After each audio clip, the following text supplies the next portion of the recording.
Hello, this is international football commentator Derek Ray, and you're listening to the Ranks FC podcast.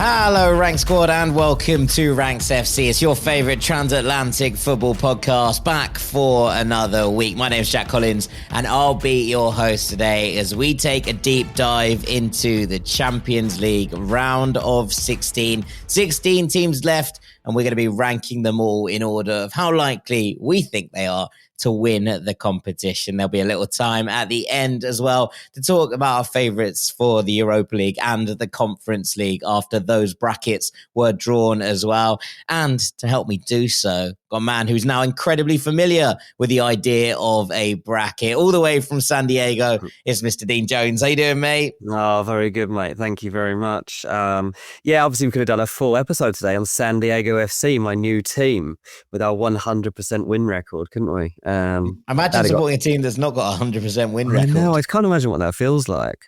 Say that I've got Fulham on the other screen right now as we're about to play against Wolves. They definitely haven't got that right now, and they're probably about to lose another game.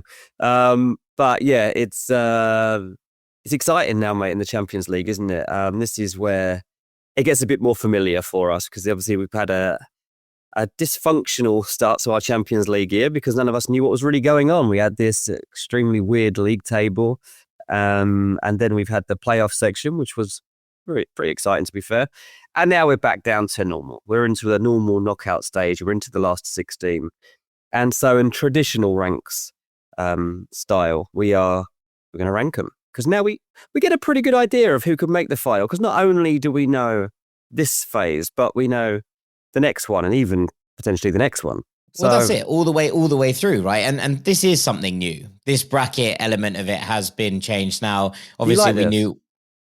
I mean, it on paper makes it easier to predict. Obviously, in real life, for sure, yeah. In real life, it doesn't make it easier to predict because obviously things happen that nobody predicts in these competitions. That's how it works. But like on paper, I don't mind it. I suppose there is an element that, you know, especially for fans going to games, and I often do think about these things, it means that you can book things in advance, right? So, True. You know, and you can look at, you know, say if you're an Arsenal fan, you're like, okay, so, you know, the chances are that, you know, next round we can book tickets to Madrid for games that happen between the 7th and 9th of April. Now, obviously, that's not to say that they will progress against PSV, but if they don't, then you can obviously cancel those things as well. So it does make it easier from a planning perspective in terms of getting places and potentially seeing if you can sort yourselves out a bit earlier. And anything that's good for fans and travel arrangements, I tend to support. So yeah, obviously it's still a certain doubt around it all as to who you're not facing anyway. So none of the teams or managers can think that far ahead beyond this first game because there will be upsets here, and even with the best will in the world, we won't ever get a 1-16 right because there will always be upsets along the way. I'm just going to run through the fixtures because if you did not know, the Champions League knockouts do begin next week on the 4th and 5th of March, Tuesday and Wednesday. So this is the perfect time for us to run through the draw that was just made on Friday. We've had a bit of time to digest, and now we can really go full hurtle into the actual draw. So the first game that will get us underway is Club Brugge against Aston Villa. And then also on the Tuesday, we have Borussia Dortmund versus Lille, PSV versus Arsenal, and Real Madrid versus Atletico Madrid, which is definitely the game of the day there. And then on Wednesday, in the other 4 games, we have Feyenoord against Inter Milan, Bayern Munich against Bayer Leverkusen, Benfica against Barcelona, and then Paris Saint-Germain against Liverpool. So we've got some tasty ties here, and it's all about now how you read it all, mate. So this is obviously going to be a Jack Collins ranking in the sense that you'll lead it, but I've got my own 1-16, and we'll see where we come out at the end of it all. Yeah, I mean, look, let's put some parameters down and say that obviously there are going to be things that go wrong here, and there are ties. For example, the Real Madrid against Atletico Madrid, where I think both of those teams could win the tournament as a whole if they get through that tie. So it's not to say that these are the 8 teams that are going to be in the quarterfinals. These are the 4 teams that are going to be in the semifinals. The teams that are going to be in the final, in my opinion, that will come into it. But equally, there are certain ties where whichever team comes out on top, I still think they have a better chance, even if one of those teams ends up going out a round early, if you know what I mean. So it's not to say that this is going to be the ranking of the quarters. And obviously, everyone's going to have their own opinion on this. I did take a look through a variety of different things. And I noticed that on The Athletic, there is a whole thing about Opta's, basically their projections ahead of the round of 16 first legs. And you can see it's a really cool site, actually. You can see it before each of the rounds of the tournaments. You can see it as who they thought had the best chance of winning the Champions League before a ball was kicked, and then watch it shift. And so I thought I'd have a look at it to see after I'd done my rankings. And yeah, it's not quite the same as mine. So that's good. But I will tell you this, the team that I have at the bottom of my list are also the team that are at the bottom of the Opta list. And so we'll start at 16, where I have placed Feyenoord. So when you look at it all and you think that Feyenoord have just come off the back of a really impressive win over Milan in the playoff round, and they've been very, very good in terms of what they've put together in certain moments of this Champions League campaign. The 3-0 win over Bayern Munich at the Kite was very impressive. The win over Milan over 2 legs was very impressive. But equally, this is a club that have just sacked their manager a couple of days before, getting into those Milan games. And yes, the interim did a good job. Brian Priske was forced out, and they've now appointed Robin van Persie as the manager of Feyenoord, who was doing okay with Heerenveen, but also didn't set the world on fire, didn't tear up all that many trees. He's come in now. Obviously, Santi Jimenez left for Milan in the January window. And quite a lot of what was very, very good about Feyenoord, I think, relied on Santi Jimenez's ability to transition, his ability to bring others into play. And there are still some talented players in this squad, I think you look at where Feyenoord are and what they've been doing in the Eredivisie, and I feel like this is probably the end of the road for them, considering that they come up against Inter in the next round. Now, they've beaten one Milan team. Can they beat another? Question marks. But I think without Theo getting himself sent off in the most ridiculous fashion ever, they probably don't get through that playoff tie. And I think that will probably come home to roost when it gets to the next round. Yeah, I'm not so sure, mate. I haven't got Feyenoord at 16. I wonder if they just employ the same tactics as they did against AC Milan and managed to get a similar result. I've actually got 16 Lille. I think it's just the most obvious place to put Lille, who I don't think will get through against Borussia Dortmund. I mean, their journey to this point has been commendable. But I think that we're at a stage where you have to significantly raise your levels. And I don't think that Lille have what it takes to get past Dortmund. And then I don't think they especially have the clout to get past Barcelona, who I would expect them to have in the round after that. And then I definitely don't think that they would have to get through to the round after that. So that's how my ranking's going. And at 16, I've stuck Lille there, and I don't think I'll budge on that. You know what? I'll shock you with where I have Lille, but we'll come on to 3 that or in a something. minute. Not quite that, no. But we'll come on to Lille. At 15, I've got Borussia Dortmund. Last year's finalists, this is where I have Borussia Dortmund. I don't think they get through the next round, for what it's worth, which is why I have Lille above them. And I think when you kind of look at where Borussia Dortmund have been in the last few weeks. Yes, they beat Sporting 3-0 away from home. This is a Sporting side in all sorts of trouble at the moment, who didn't have their star man up top, who rested players for the 0-0 draw. And I think what we've seen from Niko Kovac coming in, yes, they won 6-0 at the weekend. He finally got a home win against Union Berlin side. They scored 4 in the last 15 minutes. And I thought that the influence of Carney Chukwuemeka on that game when he came on made a huge, huge difference. But before that, a 2-0 loss to Bochum, very, very disappointing. And I've really struggled with Borussia Dortmund this season. And it's not just when you talk about them, usually we talk about the fact that Borussia Dortmund are pushing and that they fall short. This doesn't feel like that. this feels like a season where Borussia Dortmund need a complete reset. Now, obviously, Nuri Sahin wasn't doing a wonderful job. We did a full episode on Borussia Dortmund and their troubles on The Truth a couple of weeks ago, but I don't trust them whatsoever, Dean. And whilst I appreciate that their best performances of the season have mostly come in Europe, I look at some of these games that we had in the final one, and yes, they beat Shakhtar on the final day to guarantee things and push themselves on. But you look at that Bologna game where they completely and utterly collapsed in upon themselves. Yes, they played okay against Barcelona, but even that probably could and should have been more. There have been some real worries about these performances going all the way back to that first day against Club Brugge where they won, but it looked far more comfortable than it actually was. And I just have this feeling that right now with this squad and where they're at, this feels like a major transition season for Borussia Dortmund.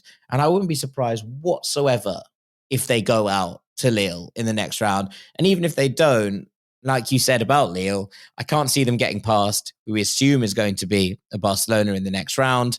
And even if they get through that, are they going to beat either Bayern Munich, Leverkusen, or Inter? Probably not for me. So I think this is where I'm putting Borussia Dortmund. I didn't know you were going to go this bold today, I've got to say. Dortmund will do to Lille what they did to Sporting. I mean, Sporting are a better team than Lille in many respects. I know that they've had a fall away since losing Amorim, but the foundations of that team should at least be as good as what Lille could offer, and they were seen off in the first leg. And so with Dortmund being at home in the first game against Lille, I expect them to make a strong start to that tie. And that's why I've got Lille at 16. And in 15, I've got Club Brugge, who, look, they've been a surprise package of the competition so far, no doubt about it. But I think they're facing Villa, who just, in a way, I think that this is now what Villa should be focusing on. And I don't think that's good news for Club Brugge. I think that they'll put up a good tactical fight, and I think that they'll come up with performances that are credible and pretty impressive even. But I feel like this is the time when their underdog status runs out. I think Club Brugge are right up against it here. I think Villa was almost the worst draw for them, because Villa will be like, oh, that's really good because they're a good team, but they're a beatable team. We have to take it seriously, but 100% like Aston Villa are a better team than Brugge. So yeah, I've got 16 Lille and I've got 15 Club Brugge. Okay. All right. I have Brugge a bit higher, but we'll come on to them. I have 14s where I've put Benfica. Now, Benfica obviously have risen above the other two in my standings because they have Barcelona and they put up an absolutely mighty fight against Barcelona in the league stage. So these are two teams that know each other and have sussed each other out a little bit. But I feel like Barcelona are going from strength to strength. And whilst Benfica have closed the gap majorly at the top of the Primera and now sit level on points with Sporting, they're finding a way at the moment. I wonder if they look at the league this season now and think, right, we can wrest the league title back to the other side, the red side of Lisboa. And I wonder if there just comes a point where they think that's our best chance of going on and making this a successful season, is going on and winning the league. Now, they'll take a free hit at this Barcelona side, who they've already caused major problems. But I feel like Barcelona have strengthened since that point, right? I feel like this Barcelona side is starting to get into their swing, into their groove again, where Benfica are just sort of finally grinding out results. And I've talked a lot about Benfica because we have a lot of Portuguese patrons on our Ranks Ultras, on the Ranks Patreon, where we do the Postbox Extra. And one of the things that I've been thinking about is kind of the fact that it's a very impressive thing in the league to be able to just grind out these results, even if you're not playing particularly well.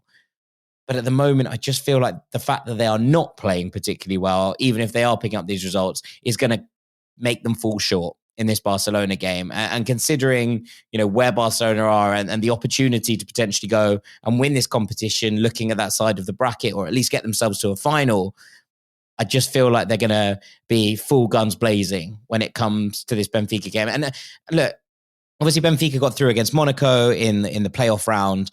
And to be honest, there were two really, really interesting games in very different ways. The second leg, the 3-3 at the Estadio de Luz, was an absolutely mental game that, swung from end to end. The 1-0 away from home against Monaco that they won, they've had a great record against Monaco Benfica. But what they did there was they took full advantage of the fact that their opponents went down to 10 men. Yeah. And then it comes to the second leg and you're like, this team is so gettable.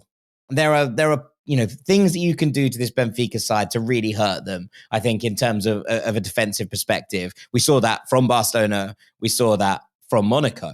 And whilst Benfica will score goals, and I think that they will score goals in this tie, it feels like Barcelona are going to be able to pick that apart, especially having had 90 minutes against them not that long ago. So I've dropped them in here at 14. Okay, fair enough. 14 is where I've got Feyenoord, who you've already spoken about. So we don't need to cover that one. And actually at 13 is where I have Benfica. So for similar reasons as you, and the closest we've come so far to actually agreeing on something. So my 13 was Benfica. Okay, well, my 13, I went across the other side of the Eredivisie to you. I moved from Rotterdam to Eindhoven. This is where I have PSV. I've got them at 12. So we're finally getting to similar territory here, mate. With similar scope. Yeah, I mean, look, PSV, the win against Juve and what they put together there, I was so impressed by it. And, the way I talked about it on the Champions League takeaway, I was stunned by how much they were able to grind through the gears and actually move up through that, take full advantage, wrest control of the game, and take it to Juventus. And I do think that there is a chance that PSV come up against what is currently a wounded Arsenal side and cause them serious problems. Now, I think the second leg, being at the Emirates and the fact that Arsenal have a good record against PSV in recent years probably counts against them at this point. But I think that this is the first one I'm looking at and thinking, and that's a potential shock. Like, there is potential for that one to, maybe not for PSV to actually end up winning the tie, but to take it a long way, to take it to extra time, to take it to penalties. I think that this side, with the energy that they showed against Juve, could cause Arsenal problems. But I think that probably is about as far as they could take it. A wounded Arsenal, I think, is about as far as PSV can go. And the fact that Juve, in their current state, and that game swung from end to end kind of wildly, then the fact that PSV are having their own little wobble in the Eredivisie and have completely ceded top spot to Ajax when they were in such control back in November is probably a slight worry. I think that, when you put all of that into context, are PSV going to go and win the Champions League? Probably not. I think it's a major thing and a really good thing for the Eredivisie and for Dutch football that we have two Dutch sides in the round of 16 at this point. I think it's a major step forward. But I think that PSV are going to run out of road, and it's probably going to be the round of 16, but even if it isn't, and that's probably going to be the quarterfinals. Yeah, I mean, that's kind of why I had them as high as 12 in the end, because I wanted to look at a team who really could cause a potential upset in this round. And I think there is potential for that to happen. I don't necessarily think it will, like you say, but they could rattle Arsenal in this current guise. They've demonstrated a good level of resilience so far in this tournament. They've got good tactical awareness. And I think what we've also seen from PSV is that they adapt well to different opponents. And now in knockout football, they might be able to pull off another surprise. So, yeah, that's why I gave them the benefit of the doubt and pushed them a little bit higher into 12. Yeah. Okay. I mean, look, I've done the same for the team that I've got at 12, which is Club Brugge. Now, okay. I don't think they're going to beat Aston Villa over two legs. No, that's fair enough. Yeah, I see what they have already beaten Aston Villa in the competition this season. And they've also just beaten a team over two legs who I think are better than Aston Villa in Atalanta. So, you're coming to that and you're looking at the game plan that they executed. I've been big on and high on Brugge from almost the moment this kicked off, and you can go back and listen to it, those kind of opening days of Champions League takeaway this season, where after that Borussia Dortmund game, I was like, Hein Brugge and of course teams a lot of problems. They've got smarter, they've got cleverer, and the way that they're able to execute their game plan has got sharper in the months that we've just seen. So I'm not completely willing to write them out of this tie. I think that, again, the fact that the second leg's at Villa Park probably doesn't help them all that much, but they went away to Atalanta and won in Bergamo, in the second leg of that one, and saw Atalanta completely lose their head with not being able to break down their game plan. Now, I think that Unai Emery will probably try to draw them on a little bit, and that will be the difference in terms of the way that these ties play out. But considering what they just did to a team that I thought could genuinely go and win this competition in Atalanta, I refuse to put Brugge any lower than 12.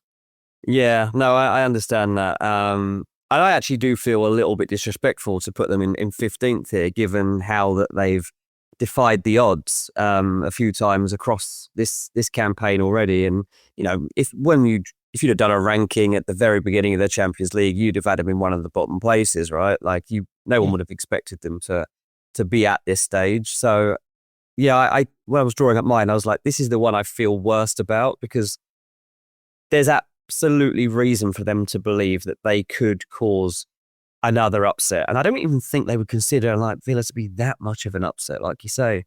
But again, the reason I've put them lower than that is because I just think that for Aston Villa, that is a very nice fixture and that they will treat it with the respect. And as a result of that respect, unfortunately, I don't think Brugge will get through.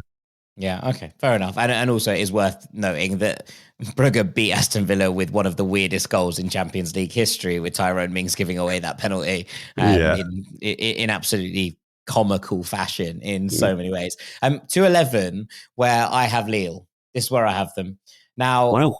This is a side that I think you have given deeper disrespect than what you've just done to Club Brugge, to be honest. This is a side that finished in the top 8 of the Champions League, who put together some really, really impressive performances over the course of this, who beat Atletico Madrid on their own turf, who beat Real Madrid. Yes, okay, Real Madrid weren't quite the side that they are right now, in Lille for this one.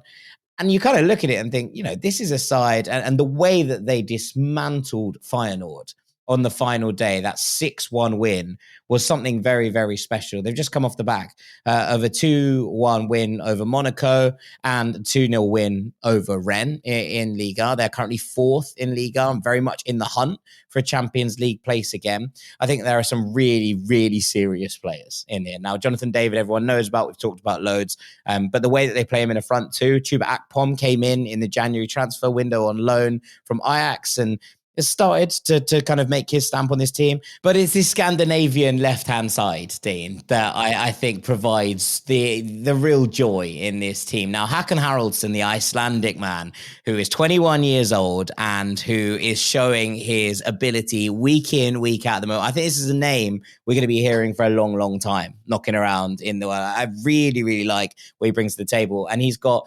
Gudmundsson, who sounds like he should be Icelandic as well, but is actually Swedish, behind him. So this Scandinavian left-hand side provides a lot to this Lille team. And I think that they've got a really good thing going on down there. On the other side, Thomas Meunier is playing a right back. They've got Lucas Chevalier, who, for my money, is probably the best goalkeeper in Ligue 1. They've got Macau, who scored some brilliant goals in the actual league stage of this competition and had some really impressive moments. Another young man as well. There's some Nous in there in the likes of Alexandro and Benjamin Andre. There's Diakite, who I think is another one who there's going to be a lot of eyes on. We're talking about a variety of players. Angel Gomes, Andre Gomes. They've got the other Mbappe, which is always fun to throw in there. Nabil Bentaleb's come back from that incredible story of him coming back from serious injury and collapse to score in his first game back, which was incredible on top of everything else. I really like this Lille team under Bruno Genesio. They've done a really good job in pulling together a load of disparate parts. And I think that they're going to be, someone that people are not going to want to play. I'll be stunned in some ways if they didn't beat Borussia Dortmund in the round of 16. Now, will that be the end of their adventure if they come up against a Barcelona in the round afterwards? Probably, although they have already seen off both the other two of the big three in Spanish football this season in the Champions League. So we'll see how that goes. But I think that Lille should be given the respect they deserve. And that's why I had them up at 11th. I think they've got a very good unity going for them as well. They're obviously a good team in the last 16 of the Champions League. I think this team basically disbands at the end of the season because they all get picked up by other teams. Obviously, like we know at least a few of them are going to be leaving anyway, as contract situations are left unresolved and they get picked off and stuff. So I think this is quite a big moment for the group, and that is one thing that I think really works in their favour as they try to get through these moments, because they have done well so far this season, and I think it means a lot to them as a collective. But as I say, it's the fact that they're away first against Dortmund, which I think goes against them, and then the fact that they're just not going to get through the game after that just left me with them rooted to the bottom of my ranking. So that was 11, yeah? That was 11 for me. Yeah, so my 11, I had Bayer Leverkusen. Wow, okay. Yeah, which... That's low. Is low.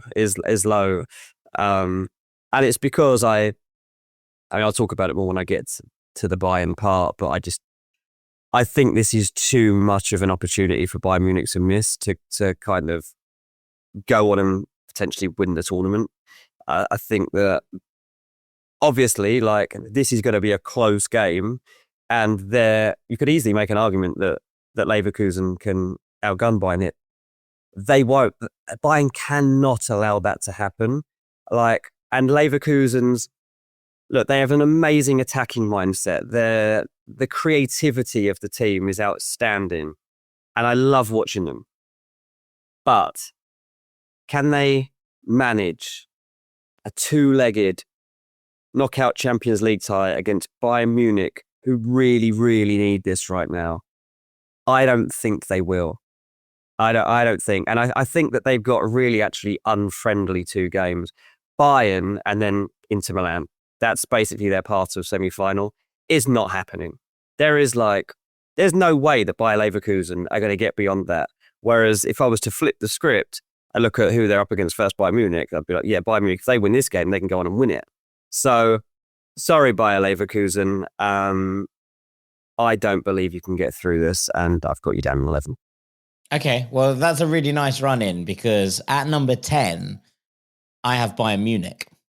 What? So I'm not going to go into too much depth about Bayern Munich right now, because actually on Friday, Sam and I are doing a truth all about Bayern Munich and basically how good are they actually, right? But in the research and conclusions of that, I came up with some interesting things. And you might want to pay attention here, DJ, because I've got some score lines for you. So Xabi Alonso was appointed as the Bayer Leverkusen manager in October 2022. A month before that was the last time we saw Bayern beat Bayer Leverkusen, 4-0.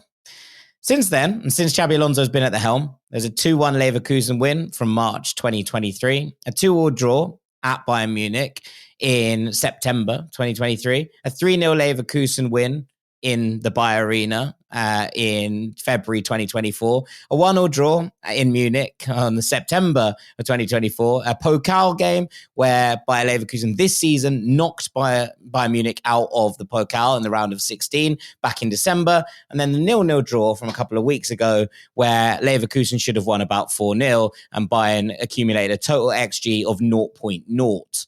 So, what have we learned from these? Well, what I've learned is that Bayern Munich don't beat Bayer Leverkusen when Xabi Alonso is at the helm. Now, whether that is to do with him knowing the club intimately and therefore being able to work out their strengths and weaknesses, or whether that's due to the fact that right now Leverkusen just feel like probably a better side than Bayern Munich, not over the course of a season, but in one-off games. I think that's probably where I'm at with it. So I'd be stunned if Leverkusen, with the second leg at the Bayer Arena, don't go through against Bayern Munich now. But even if they did, I don't trust Bayern Munich to then go and beat Inter. I definitely don't trust them to go and beat Barcelona, considering what we saw in the Champions League earlier this season, or to go on and beat pretty much anyone from that top side of the draw who I haven't already mentioned. So that's where I have it. I have Bayern Munich there and stuck there because I don't think, and I don't trust this Bayern Munich side right now to be able to get through the next round, never mind the quarters, never mind the semis. Okay. Yeah, I mean, it's not a one-off game because they've got to play them twice. So that's good. They haven't lost in seven. That goes against Bayer Leverkusen because there's no way that Bayern Munich lose both games against them. Yeah, well, we'll see. This is part of the fun of the ranking. I definitely did not think you would have Bayern Munich lower than you have Aston Villa. Well, there we go. At number 9, I have Aston Villa. Okay, I have Aston Villa at 10, yeah. I think for me, and we'll take a break off this one before we get into the top 8, but Villa, look, I mean, Villa have already obviously beaten Bayern. So there is that element of things. They have, an interesting draw in Club Brugge, who they've also lost to. But I think, as you say, I also trust them to win that game over 2 legs. I think that they will give it the due respect that you're saying. I think it's going to be a very interesting game, and how Brugge set up will be one to definitely keep an eye on. I'm glad that's an early game, because it means that we don't have to watch a couple at once. You can really dig into exactly how Villa try and set up for that game. But the problem with Villa, and the reason, I actually think I kind of drew an imaginary line in my head. I think everyone from 8 up can win the Champions League. I don't think anyone from 9 down can. And Villa, I think, coming up against a Liverpool or a PSG in the quarterfinals, probably end up running up just short. Now, I trust Emery in Europe, and that's the only reason, I suppose, that you could maybe throw Villa into that category of could they go and do it. I think their signings in January have been interesting, have given a real refresh to this squad. And I'm excited to see how Emery deals with things. We saw what he did with that Villarreal side a couple of seasons ago, where he stunned some of the big guns on their way to the semi-finals and gave Liverpool a really good game as well in that semi. This is a Villa side that I think is probably slightly, not loads, but slightly more talented than that Villarreal side. And this field feels particularly open this season, but I don't think I could reasonably put them much higher than 9th. No, that's fair enough. Yeah, as I say, I had Villa at 10, mainly because I think they beat Brugge, but I see no chance of them getting through the PSG Liverpool tie that would come after that. I think their return to the Champions League has been marked by some really disciplined performances at time, actually, and some really smart performances, and they've had to dig deep as well in moments. And I think that while they obviously lack experience at this level, they've shown a real commitment and determination to help them through. It's at times, I think, come to the detriment of their domestic form, but it doesn't matter. You don't get many hits at playing Champions League football. So that's why I would have Villa there. I mean, again, to have Bayern Munich below Aston Villa blows my mind, because Bayern Munich can win the Champions League and Aston Villa cannot. Just to make that clear. If I was to tell you one of these managers can win the Champions League and one cannot, and the manager Vance and Company and Unai Emery, you're going to tell me you're backing Company in that? With these teams, yes, yeah. I trust Emery to get more out of this group of Villa players than I trust Company to win the get Champions out of that League. Group. We'll talk about Bayern Munich in a minute. Bayern just got run over by Celtic on their own patch.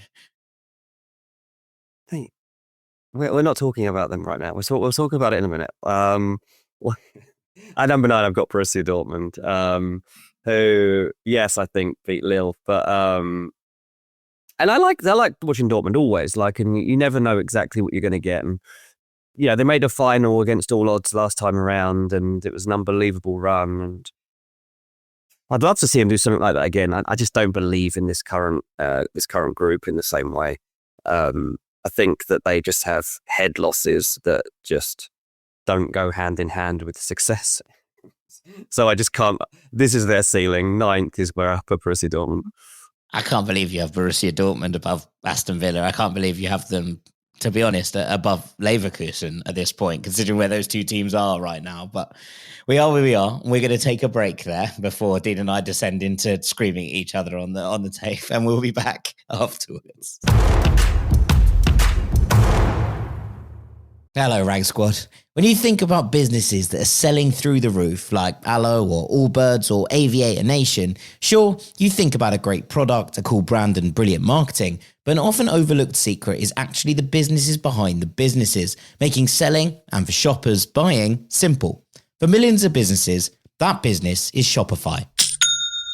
Nobody does selling better than Shopify, who are home of the #1 checkout on the planet. And the not so secret with Shop Pay that boosts conversions up to 50%, meaning that there are way less carts going abandoned and way more sales going. So, if you're into growing your business, your commerce platform better be ready to sell wherever your customers are scrolling or strolling, on the web, in your store, in their feed, and everywhere in between. It's no secret, businesses that want to grow with Shopify. Upgrade your business and get the same checkout Allbirds uses. Sign up for your $1 per month trial period at shopify.com/ranks, all lowercase. Go to shopify.com/ranks to upgrade your selling today. That's shopify.com/ranks. Welcome back to Ranks FC, where we're discussing the last 16 of the Champions League, and we're moving into the top 8 now. I've just said that I think that all of these teams from here on could win the Champions League, but it's going to be interesting to see how we shake them out. Dean, who have you got at 8? Arsenal. Absolutely no chance this team's winning the Champions League this season. They should be able to. It's their own fault that they haven't got a better shot at this. As I said on the Patreon on Monday, you look back now. Obviously, looks like they threw away any chance of winning the Premier League at the weekend. But run it back deeper, and maybe they threw that away in the winter transfer window when they failed to sign any sort of forward. And I said, so what they were basically deciding during January is there's not a single player out there right now that could improve our chances of success this season. That is how you have to look at it. And that is a huge, huge error on their part, because there was so much up for grabs this season for Arsenal. And unfortunately, where I see this team right now is a team that might beat PSV, but they don't beat either of the Madrid teams. They just don't. I've liked Arsenal in parts through this season. I think that the foundations of this team, in terms of the core, when they're at their strongest, are really good. But as soon as questions are asked of them, they kind of collapse. They don't have the answers, and they certainly don't have the strength in depth. And do they have the strength of mind and strength of character? I'm not really sure that they have that either. I don't like that this team, when the going gets tough, that they feel like they turn on each other as well. Another thing that I touched on Patreon about the other day was the fact that in that game at the weekend, trailing 1-0 to West Ham, we've got to get a result out of that game to have any chance of being in the title race. And 10 minutes left, the fans are just heading for the exits.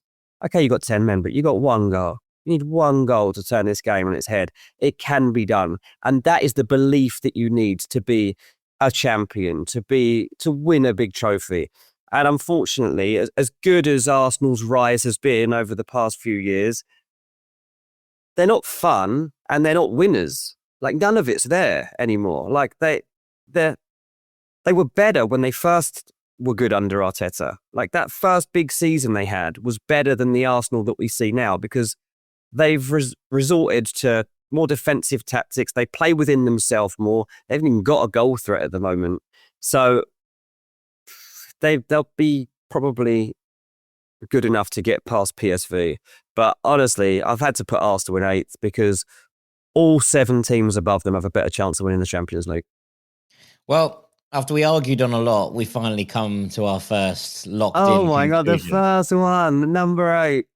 Number 8, I also have Arsenal. Now, I will say that the Opta prediction has Arsenal in 3rd. I mean, which I thought was very high. It says they have a 14% chance, 14% chance of winning the Champions League.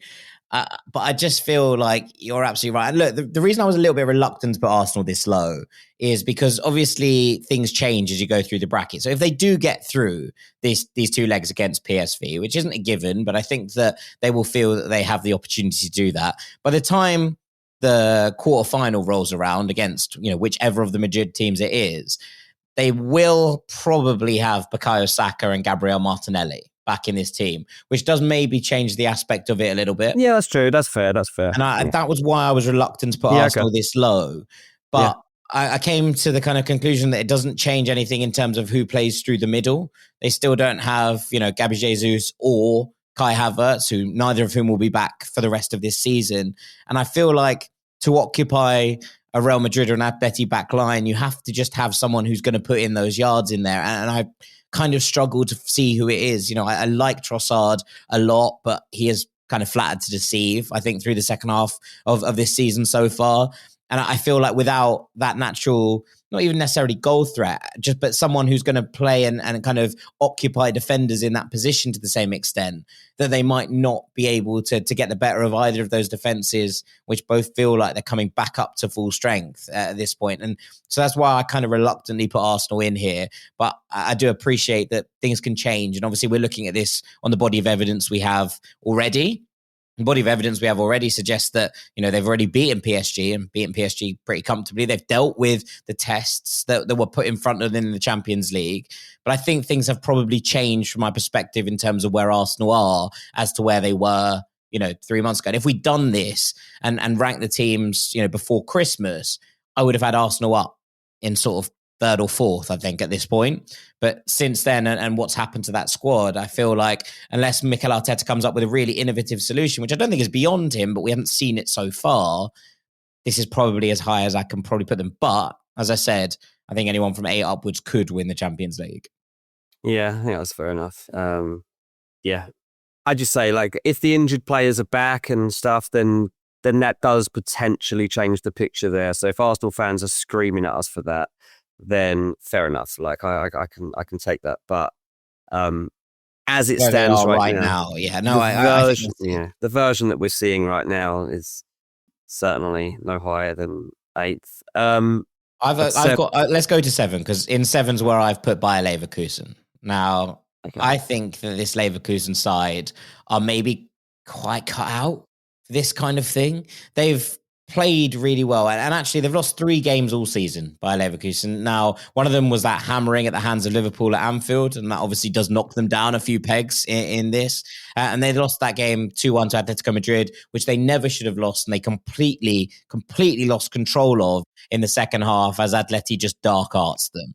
And maybe that's where the last strings, and that's why I have them a little bit lower than perhaps, there's a lot of these. I'll say this. I would like to have them higher, because I do think that on their day, Leverkusen could beat absolutely anybody. But I think this team have the capacity to go out and really get it done against almost anybody. But I wonder if, just as we get to the sharp end of this competition, and as Xabi Alonso is continually learning his trade and improving as a manager, if he's just at the moment got to deal with that idea that teams can just pull them apart a little bit, ruffle the feathers, and maybe get the better of them. Now, Atleti are masters of that, and Simeone's Atleti in particular, masters of that.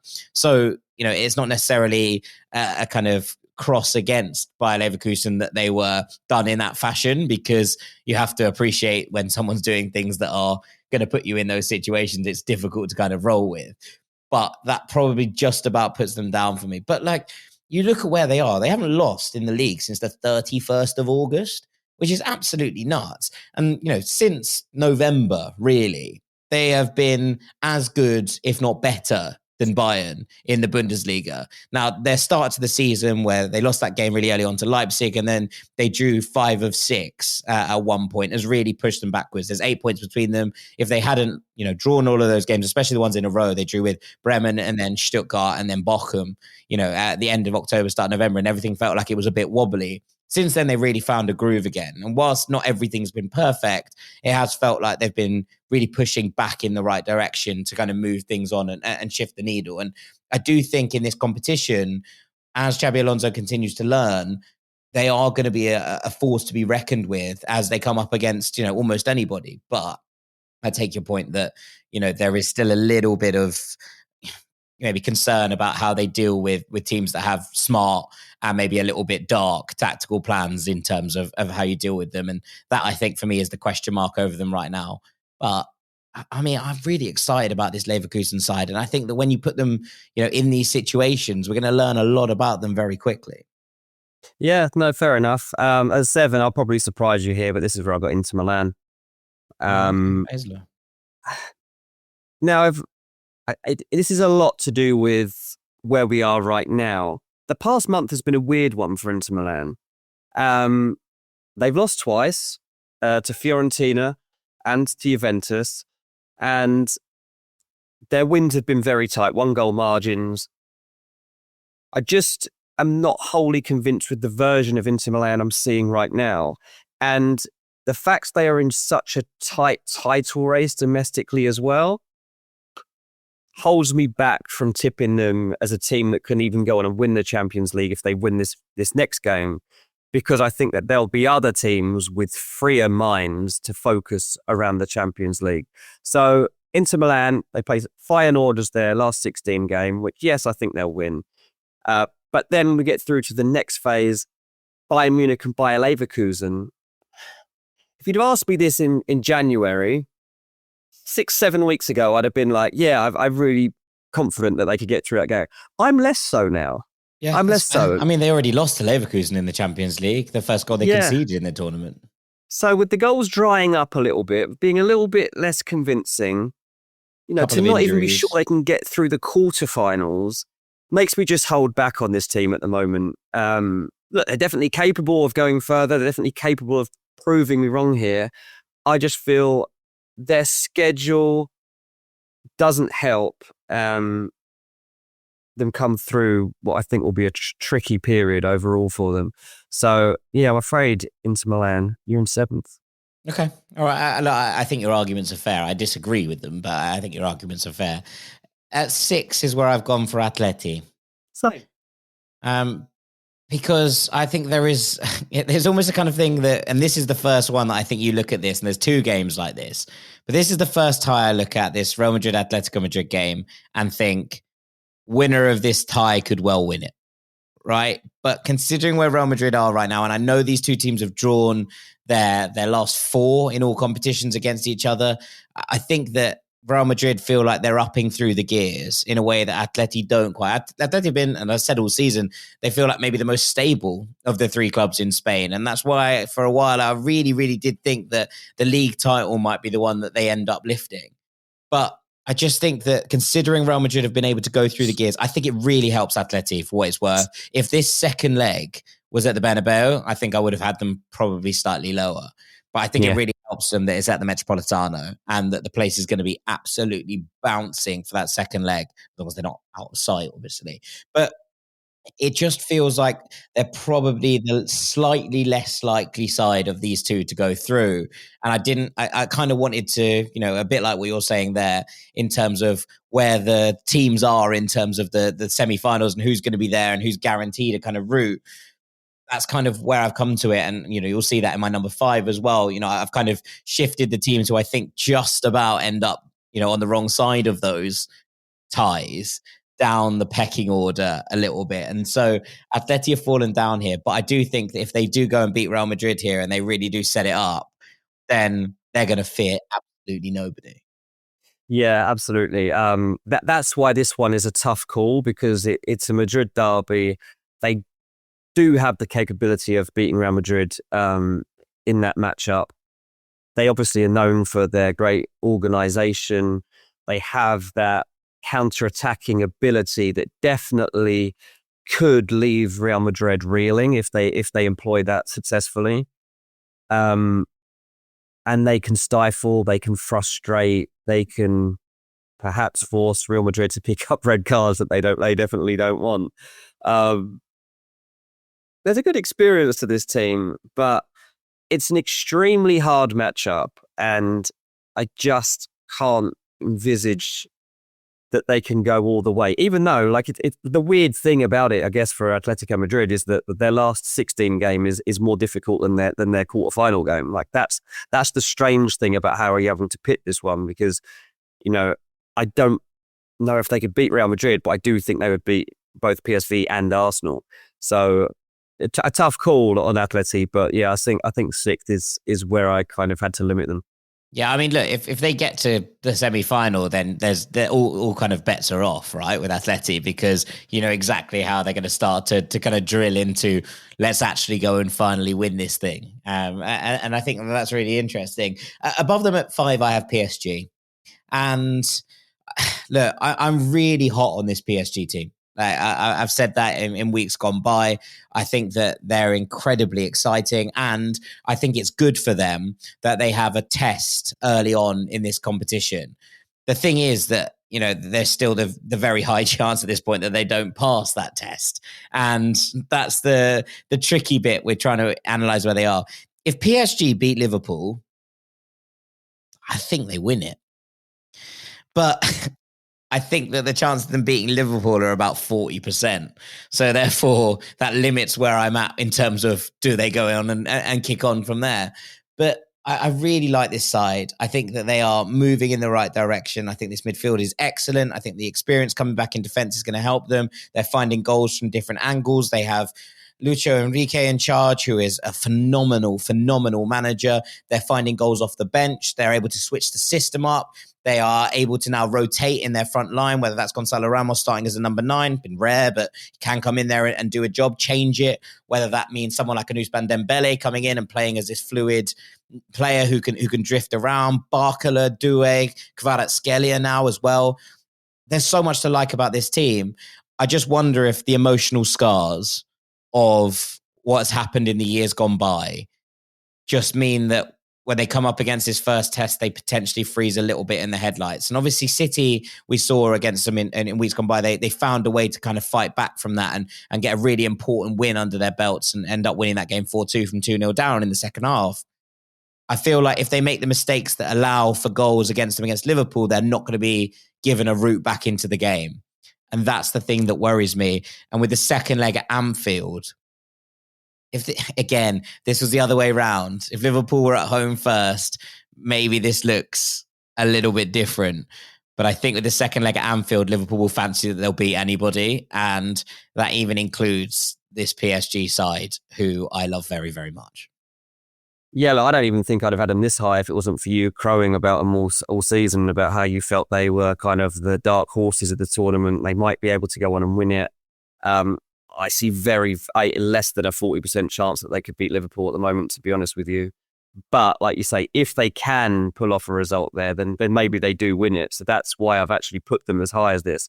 I think they're probably too new a team to go on and have enough success beyond this stage.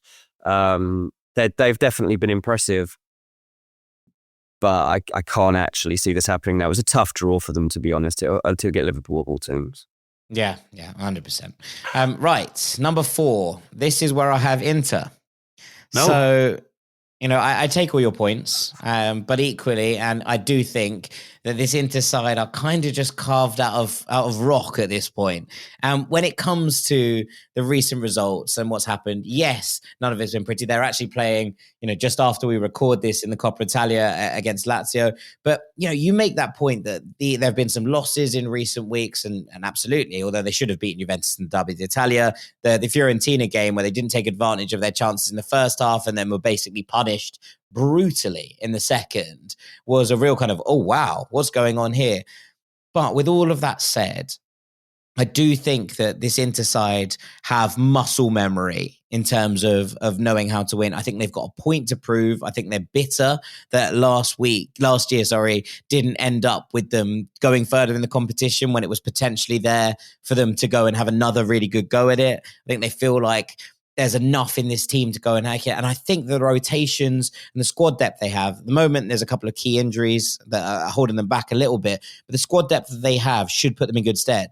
And over this whole, let's say, month period where we've seen a little bit of, the occasional wobbles, the draw in the derby, et cetera, in that time, they've still gone and leapfrogged Napoli to go top of this league. Yeah, it hasn't been pretty at times. Yeah, it hasn't always been glorious and, smashing teams off the park. They have been narrow and they have been tight, but they've got the job done on a majority of occasions. And the fact is that they are currently top of Serie A. And with Napoli having a bit of a wobble themselves, I wonder if they have that opportunity, and the two meeting obviously at the weekend, they have that opportunity to potentially open up a gap here. And if they do that, then suddenly they're going to be able to rotate really nicely for this Champions League element. And I think that they just have the kind of team that might well be set up to go and win cup competitions. And I think that Inzaghi having time with these players, having a system in place. Yeah, he's a little bit too rigid at times. Agreed, fine. But I think where we're looking at with this Inter side, they might be the kind of team that just 1-0s their way to this final. And if they get there, I think that they've got a really good shot. Okay, so that was your number 4, yeah? Mm-hmm. Well, number 4 is where I finally have Bayern Munich landed. Wow. 6 places above me. Bayern Munich do not lose in the last 6. Do not lose at this stage, right? Quarterfinals, semi-finals, final. Yeah, there's doubts once we get to there, but they haven't lost in the round of 16 since 2019. This team has Champions League pedigree, Champions League heritage, and they are built for moments. As a football club, this is what they are made for. And when you look at their record right now, like, yeah, okay, they struggled to get through and had that tight result against Celtic. The fact is, Bayern Munich have lost 1 game in their last 13. You're talking about them having tight games against Leverkusen. Well, this season, Bayern Munich have only conceded 19 goals domestically. They've scored 18 goals more than Bayer Leverkusen. When they mean business, they go and get business done. Leverkusen have drawn 4 more games this season. That's why they're not going to win the Bundesliga. Bayern go and get wins because that's what they're tuned in to do. They're not interested in draws. Like, it's all about winning mentality when you get to this phase of a competition. And they've got Musiala, Elise, Sané, Müller, Harry Kane. They are not going out in the last 16 in the Champions League against some German rivals. They will not have that one bit. Harry Kane coming back to fitness now, working his way back. He'll be staved back knowing that they've got to get through this phase of the competition. And if he ends this season with a Champions League under his belt, then fair play to him. I'm not sure that Bayern can actually go on and win the tournament. I think that is a big shout. Otherwise, I'd have put them even higher than this, to be honest. But I do think they beat Leverkusen. And I think there's a very good chance that they beat the winners of the Feyenoord Inter Milan game to set up a semi-final, probably against Barcelona. So that's where I would kind of see, like, who knows what happens in that game. If it's a Bayern Munich-Barcelona semi-final, who knows? But I definitely think that this Bayern Munich team, despite the doubts that you might have against them, despite the fact that a company's not, he's not a top manager at the moment, despite the fact they do have some defensive fragility, they're still there. They're still doing the business. Just about. Not just about. They've lost 1 game in 13. I mean, they scraped past Celtic, who have a fraction of their budget, who exposed their flaws time and time again. You can't judge them on that one night. Like, they still got it done. They still got it. Like, Celtic should have won the game, right? They didn't. And that's what makes the difference with these teams. And that's what I'm talking about in terms of this is when it counts as like true winners step forward. That elite mentality all over the pitch. Bayern Munich, almost all over the pitch. Bayern Munich have that now. Well, we'll see. One of us is going to be right. One of us is going to be wrong. I've never been such a Bayern Munich fan as I've just become in the last half an hour. I've got to say that. I look forward to being right. That's good. Right. Who have you got at 3? Barcelona. Okay. All right. Yeah. Well, I mean, they're new, right? This would be a big call for Barcelona to go and win the Champions League this season. If we were still seeing the same version that we saw burst out of the traps in the first couple of months of the season, maybe. But I've got doubts about not just the experience levels of this team, but also the kind of frailty of them at the moment. They're getting knocks all over the place. I think a lot of it would depend on Lamine Yamal and being able to see this through. But yeah, there's just so much learning, I think, still to be done at Barcelona. Like, their playing style's been rejuvenated. They've got an amazing crop of talent coming through. But at the moment, we're seeing their biggest moments come and then pass away again. And you've got to, there's some big games here to win. You got 2 games in the last 16, 2 games quarterfinal. Then you got your semis and your final. It's a lot of games to show elite mentality in. And I don't think this group is going to quite have that as it stands. I think they'll beat Benfica. I think they beat Dortmund or Lille. So I think that Barcelona do get to the semi-final. But whether they make it past, say, a Bayern Munich, I'm not so sure. That's when the doubts would really crop up for me. And then the final, no. Barcelona do not win a European final at the moment. Okay. I mean, I have them at 2, and I actually do share some of your concerns. But the reason I put them at 2 is because I think they're in the softer side of the draw. And I'm with you in that I think they get to a semi-final. And once you're there, can you do it in 3 games on the trot? Well, we've seen this Barcelona side absolutely tear apart top teams, right? We've seen them go and hammer Real Madrid. We've seen them take apart Bayern Munich. We've seen them really, really put it on when the chips have kind of been, okay, can you do it in these big games? They've answered those questions so far this season. And so whilst I kind of do share some of your doubts, and I also have concerns about Barcelona burning out again in the same way that they did towards the end of, around Christmas time. And that's probably why I don't have them top. I think the fact that they are in the softer side of the draw and, if they don't heavily muck it up, they will be in a semi-final and 3 games from glory. I think that probably just about shifts my needle in terms of where I've put them. So that's why I've gone for them at 2, because I think that if you're pretty much guaranteeing, or not guaranteeing, that's a ridiculous thing to say, but if you are suggesting that without something going drastically wrong, they make a semi-final, you're putting them in pretty good. At that point, your minimum chances of winning the tournament are 25%, right? So like that's kind of where you're at. And I think it's interesting to see where they get to. But I do have more faith in this side than you do. And also I think they're going to be there or thereabouts. So, if this Barcelona side are in a final, can they beat anybody? Yeah, they definitely can. We've seen it, right? Like, so I think that's why I have them at 2. This is where you're going to disagree with me, because at 3, I have Real Madrid. Yeah. And the reason is because they're on the harder side of the draw, right? Like, I don't think there's any guarantees that Real Madrid beat Atleti, especially with the second leg at the Metropolitano.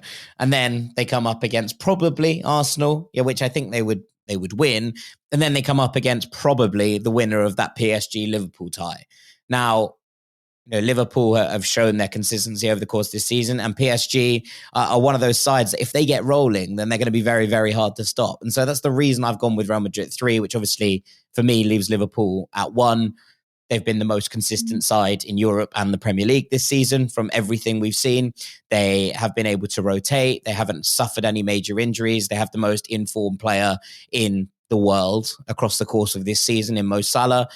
All of those things, I think you have to take into the context of what we've got right now. Yes, Real Madrid are on an upslope and Liverpool feel like they're just managing the situation a little bit right now. But I think that's reasonable. And on top of everything else, I don't think by the time it rolls around to the semi-finals and the final, I think Liverpool will have the league wrapped up, sewed up, done, finished, kaput.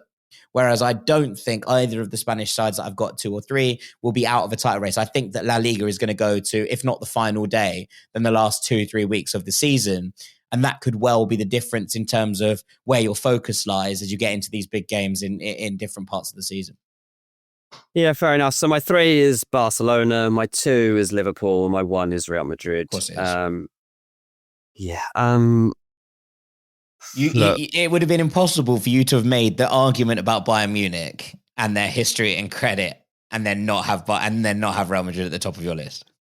Well, especially as they're kind of backing up what we always see in them right now. Like, obviously, the first half of the season was unconvincing. The team's been unbalanced.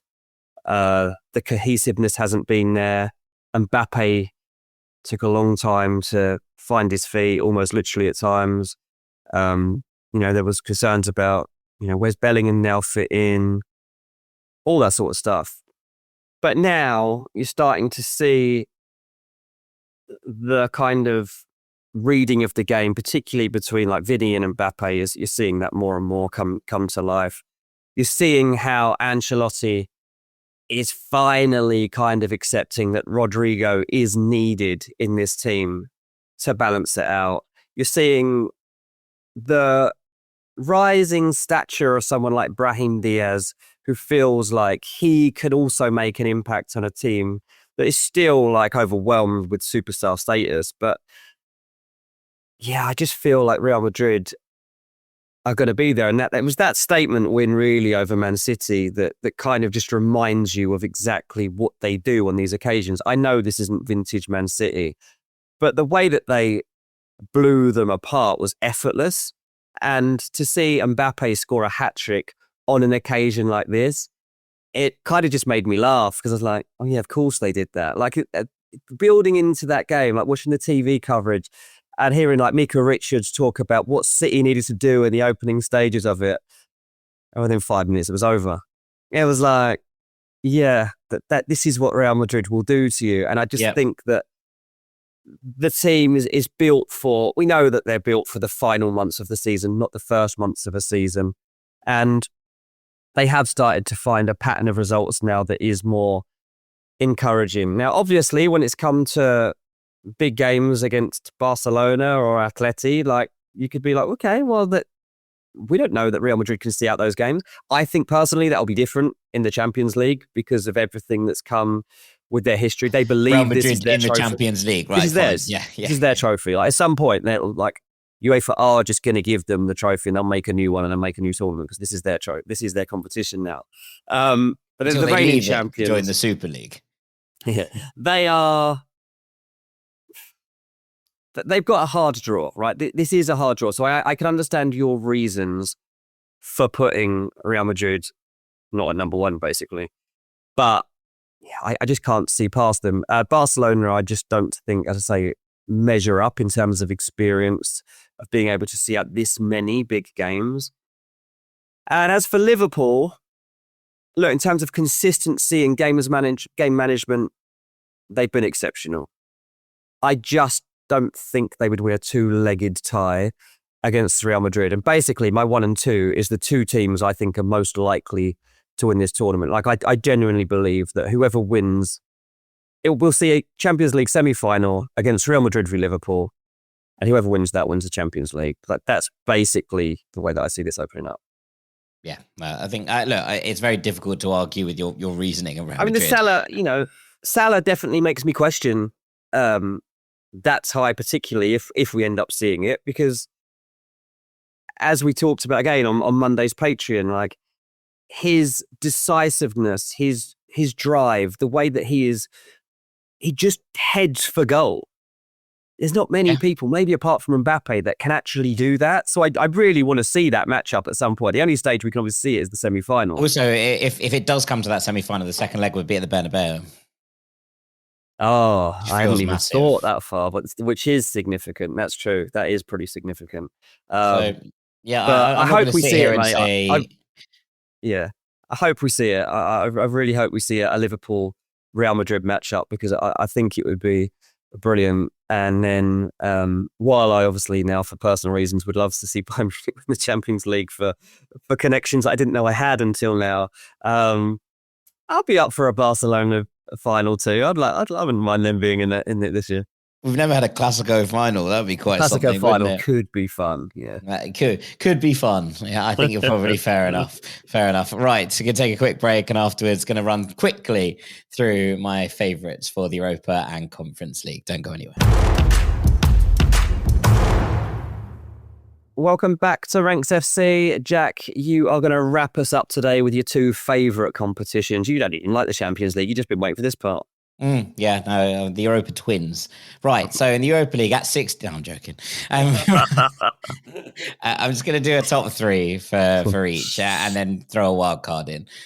So let's quickly get through these because I know this has been a long episode already. But let's go to the Europa League. And I don't think I'll be doing this, but I spent a lot of time thinking about this today. And at 3, I'm putting in Tottenham Hotspur. Yeah. Which is a bit of a bold call, and I don't think they've got particularly easy roads to any potential final. But thinking about it and listening to what Ange Postecoglou was saying today, they've won 3 games on the bounce. Yes, they haven't all been particularly convincing, but they've got the job done. And we're starting to see what Spurs look like with some of these key players back. And considering that Ange today said that within 10 days, all of the players who are going to return this season, so exclude Radu Dragosan from that because he's obviously out to the end, but the likes of Van de Ven and Romero going to be back in the next 10 days, which just about leads them up to that game against AZ Alkmaar, who are a tricky proposition, but I think that Spurs at full strength should have the measure of. I think that if it comes to this, and obviously Spurs have all of their eggs in the Europa League basket now in terms of both Champions League qualification and also winning a trophy this season. It does really feel like it's an interesting one in terms of how they're shaping up and what this competition means to them now. And if they just happen to get back into a groove as the competition heats up, if those players start to come back in, and they don't necessarily need to be rushed back in because some of the players are starting to move in the right direction. I think Kevin Danso has been a really good addition and has started to look quite smart in there. We're seeing the emergence of Lucas Bergvall, not as a talent, but as someone who probably starts every big game now that Tottenham Hotspur have to play for the rest of this season. I've got a funny feeling that if they start to hit their groove at the right time, this competition might just open up for them. So I've got Spurs at 3. Well, he always wins a trophy, right, in his second season. So he always has won a trophy in his second season. Now, whether he's going to do that again is still up for debate. So we'll see. They're still at 3. At 2, I've got Lazio, who ended up winning the group stage or the league stage of this competition and who have been really, really impressive under Marco Baroni this season. They're having a little bit of an injury worry at the top of the pitch. Tati Castellanos has missed the last couple of games, but the balance they've got going on there, they've conceded quite a lot of goals, but they've outscored a lot of opponents at the same time. And, Gustav Isaacson is someone who's really come into his own. We're starting to see, this new look Lazio, which doesn't have the players who've been such a key part of the squad for, the vast majority of the last decade. You think of Lazio and the 3 players you're kind of probably imagining are Ciro Immobile and Sergej Milinkovic-Savic and Luis Alberto, but they're all gone. They've got a kind of hard nut midfield now going on with Rovella and Guendouzi that's really well balanced. Their defensive line has some issues, but equally, I think that this team have the capacity to shock. And when we talked about title races recently, I discussed them being a team that are going to have their say in the title race, even though they're not going to win it, which I think is probably an interesting one for them starting to come up against better opposition in the Europa League as well. I've been very impressed with Lazio, and I think that it's important to kind of push onwards and see where they get to. But I think that it would be unfair not to put them in this conversation right now. And at number 1, I have undoubtedly gone for Athletic Club, who undoubtedly Man United. It's just Team of Destiny vibes, isn't it? Team of Destiny vibes for Athletic. They won 7-1 at the weekend. They absolutely dismantled Valladolid, and they were brilliant from the moment go. And it just feels, you look at where Athletic are, they haven't lost in the league since October. They're 6 points off as Barcelona at the top of the table. So count them out of that just yet for what it's worth. But I think that this feels like the competition that they are going to dial in on, right? Because the final is at San Mamés. There is a possibility that we get a Basque derby in the semi-final for a place in the final, which would be really quite cool. But Real Sociedad have been kind of off it this season. So whether they get there or not is a different question. But I think Athletic have that feeling. Now, they have Roma, which is a really difficult tie. Roma have won 20 of 24 points since the start of 2025. They're unbeaten. Ranieri's really got them cooking. But I just have this feeling about Athletic. I put it in my New Year's predictions that I thought they were going to win this trophy on their own turf, and I'm going to stand by it for the time being. So Athletic, currently my favourites. They deserve something after this season, right? They got to do something. They need it to be historic. They've been mighty, and Valverde is such a brilliant coach. They're getting the best out of this squad. They have so many brilliant players who might end up leaving. The likes of Nico Williams, who's been talked about a lot, but also Oyhan Sanset, who I think would be a perfect addition for Manchester City as a Kevin De Bruyne replacement for what it's worth. But I think that a lot of these players might start to, pick up the attention. And obviously they don't go and spend money on players in the same way because they have to be from the region. This feels like a team that needs to finish with a bang, and I think they might just finish it with a bang in the Europa League on the home turf, which would be very, very special. Just a wildcard shout for Ajax, by the way, who have quietly started becoming a real team again. Now, they're not absolutely brilliant in the way that they were a couple of years ago, but Francisco Farioli has done a wonderful job shoring up this defense. They've got a really talented young back line. They've conceded very few goals in the Eredivisie. They've started to pull away from PSV in the title race. And over the course of this season, they've really merged into a team. And a lot of the drama and the fact that everything felt like it was on fire last season has kind of melted into the background a little bit at Ajax. So just as a wild card, they're on Spurs' side of the draw. I wonder, they have Frankfurt first, which is a tough game, but I just have a feeling that Ajax might just sneak their way into this conversation once again. And then the Conference League, I mean, Chelsea might be playing poorly right now, but they still remain outright favourites to go and win this competition. And I think that it would take something pretty drastic, especially since they avoided Betis in the round of 16. If they'd been drawn against Betis, with Betis in this kind of form and Chelsea a little bit floundery, I think that might have been really difficult. But they've ended up with Copenhagen, who got a good win in the playoff round. But I think Chelsea probably should have the edge on. Chelsea just scored literally as you started talking about. They are playing just Southampton, gone 1-0 up against Southampton. So, everything with a pinch of salt at this point with Saints, I'm afraid. At 2, I have gone for Betis, who I think are growing into this season and finally starting to put a few of the early season concerns behind them. They were very good in the first leg of their playoff round, which left it pretty much done and dusted, 3-0 away from home. They lost the second leg 1-0 with a player sent off, but things really didn't hugely matter by that point. So I think that they are going to be an interesting proposition going forward. And 3, Fiorentina, who are, similarly up and down. We could have a Betis-Fiorentina semi-final, which I might explode with joy and happiness. You could have a half and half on.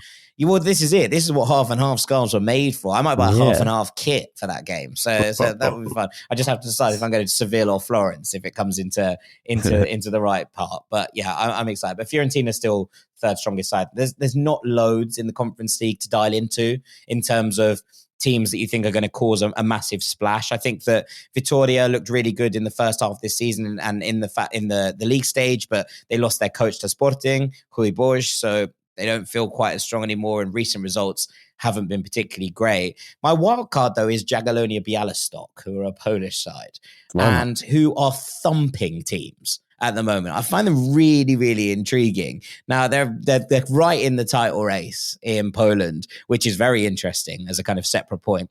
But they have a few really interesting players in here. And I was just kind of flicking through and looking at their recent results and working out exactly what it kind of looked like. And the way that they've been putting teams away is really impressive.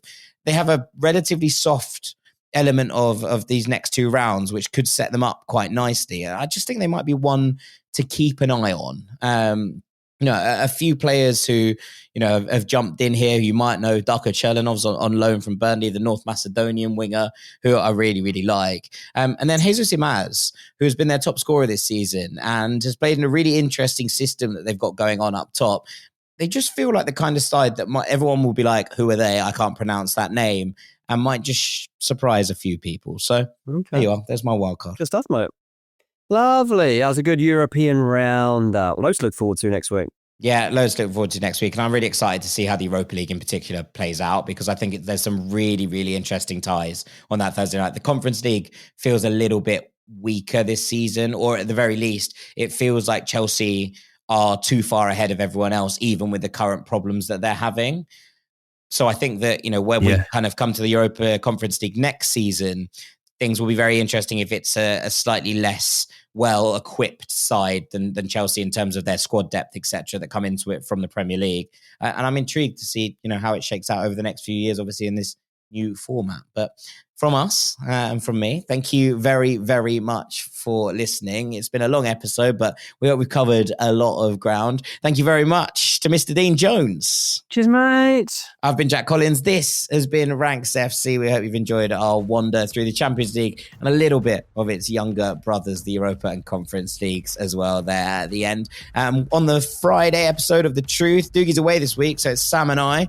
And we're digging into Bayern Munich. So make sure you're tuned in on Friday to get a deep dive on exactly what's going on at the Allianz and see how things are shaking out for Van Sant Company. We've dived into it in a lot of depth. So I'm looking forward to sharing that all with you. But for now, from us, thank you so much for listening. And we'll see you all very shortly. Take it easy, Rex. Peace.